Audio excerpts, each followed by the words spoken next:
You ever had a project that's been sitting there waiting to be finished and you really want to work on it, but every time you try, you end up doing nothing? If this is you, congratulations, you're just like me. So today I'm going to give you my advice on how to be more productive and organizing your personal life to the productivity methods you can use when you're actually working. Let's get started with understanding one thing. Time is extremely valuable. Some of us go to school, university, or college. Some of us get a job. And so we can't really sit down and do what we want to do. Regardless of whether you fit into one of these situations or you have absolutely nothing to do in the day, the best thing that you can do is to give your life a routine. Buy yourself a weekly agenda, preferably one that has blocks for every hour of the day. And there you can see how many hours of actual free time you have. Block out the hours where you're at class or doing your shift, and the hours where you're at the gym or practicing your sport if you do that. The remaining hours of the day are those you can use to your advantage. If you're a student and you also want to animate, study for 1 or 2 hours and animate either on days where your academic workload isn't so high or hours after you're done studying. You're not going to be insanely productive in week 1, and that's okay. What we really want is to build the habit of showing up to your tasks. Consistency is the key to success. Even when you're low on energy, do one exercise. Read 1 or 2 slides of a school presentation. Change one keyframe.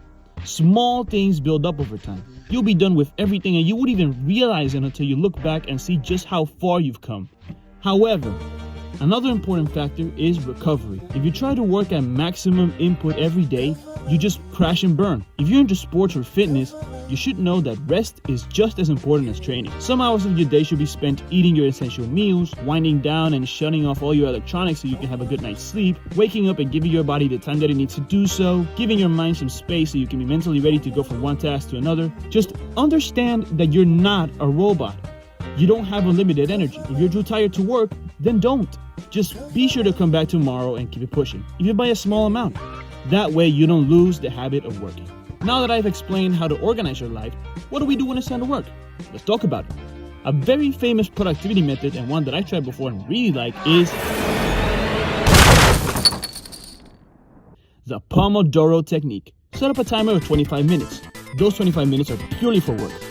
Once the timer reaches 0, set up a 5-minute timer where you just rest. And once the 5 minutes are over, you do 25 more minutes. Do this 3 to 4 times and then you take a 15-minute break. If you think that's enough, you can stop there. If you still have energy, you can do a couple more cycles. There's plenty of apps and websites that do this for you. Just look for Pomodoro timer on Google or the App Store and you'll be set. It can be very hard to mentally prepare yourself to enter your working state. So a tip I can give you is to have your own cue. Drink a glass of water, stretch, listen to a specific song that can hype you up or make you feel good about yourself. But more than that too. Anything goes. Just pick one simple task and that will be your cue to get to work. Me personally, I like drinking a glass of water.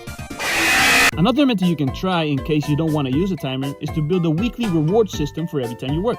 Give yourself a goal, like animating 10 seconds of dialogue or reaching a specific part of a fight animation. If you reach or exceed that goal by Friday or Saturday, you can spoil yourself with something nice. Could be a snack, watching a movie, hopping on the game. As long as it's something that makes you feel good, wanting that reward can push you to work better. And now you have something to look forward to every week. Nice!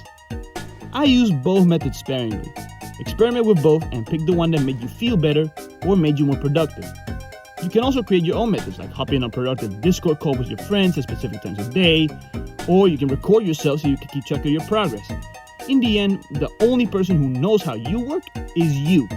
Do what you like, but give it a structure. Now, let's talk about a problem that us animators might go through. It can happen to you that you're working on a project, but then you get stuck. You have no idea how to continue a scene, or you're not satisfied with the animation in general. And so months pass, and you don't make a lick of progress in anything you're making because you're either changing everything or you're not animating anything new at all. So how do we solve this? Planning. Even our animations need a structured plan on how to finish them. Some people can work on a project straight out of their head and it can come out amazing. But to us mortals, we need to make sure that we're doing something solid. This is where the almighty storyboards come into play. Scary. Here's how you make them. You don't need to be a drawing expert to do this.